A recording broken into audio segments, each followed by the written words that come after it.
Sri Lanka also needs India, another major lender to the country, to agree to write down its loans to unlock the IMF bailout. Like I've always mentioned that debt in itself, it's not a bad thing, but the way you use a debt can be good or bad. Going out for a loan might not necessarily be a bad thing, but what you use the loan to do might make you prosperous or broke forever. So let's watch this video about Sri Lanka. This enormous tower in the shape of a lotus was built in the centre of Colombo with Chinese investment cash before the economic crisis engulfed Sri Lanka. It's become quite literally a landmark of Chinese influence on this island. The International Monetary Fund has agreed a $3 billion bailout to help the Sri Lankan people. Yet the bailout money won't actually arrive until China agrees to a restructuring of its $7 billion of loans to Sri Lanka. Sri Lanka's central bank governor admits the agreement is taking longer than hoped. When we thought we should be able to get the assurances within about 3 months, so that we were hoping to get the program unlocked from the IMF somewhere in December. For whatever reason that there was a delay, the sooner they give us financial assurances, that would be better for both, as a creditor, as a debtor. That will help for us to start repaying their obligations sooner than later. Newsnight was here 6 months ago investigating the reality of Chinese investment in this country. Cricket stadiums, hospitals, airports. China has also made sizable loans to many other developing countries. Beijing is believed to be anxious about the precedent a Sri Lanka debt restructuring will set. But the US ambassador to Sri Lanka today warns China's prevarication on debt restructuring is now harming the country. This rubble over here, this is going to be a new container terminal operated by a Chinese company.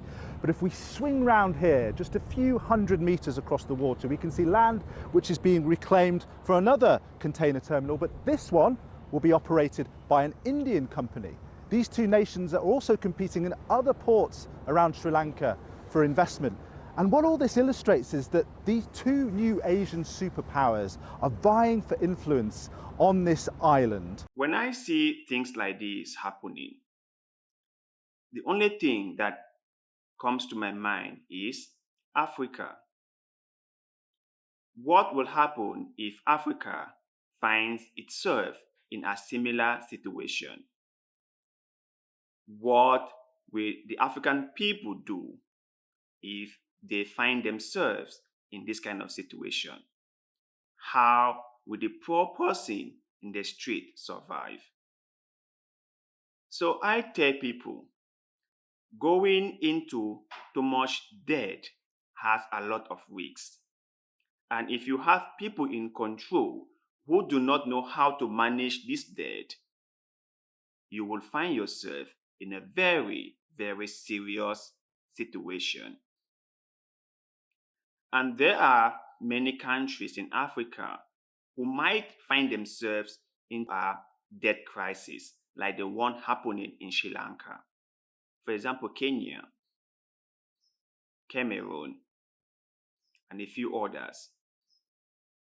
If they are not careful, they might find themselves in a very, very serious situation. Like this year, Cameroon has had the tax for almost every single thing. Like people now have to pay more to get certain things done. For example, a stamp that was like 1,000 francs CFA is now 1,500 francs CFA. So everything has gone up. This is what happens when you have leaders in positions who do not know what they are doing or who do not care if the country runs smoothly or not. Africa is indebted to a lot of institutions and countries like China, like the IMF, like the World Bank. And we might find ourselves in a situation like this. It's really sad because when things like this happen, right, the rich people, the government officials, they have embezzled a lot of money so they will survive. But the poor people are the ones who are going to suffer the most. The poor people are the ones who won't have anything to eat. The poor people are the ones who are going to suffer when prices of basic commodities increase. The poor ones are the ones who are going to feel the pinch when they go to the market and their little money cannot afford anything.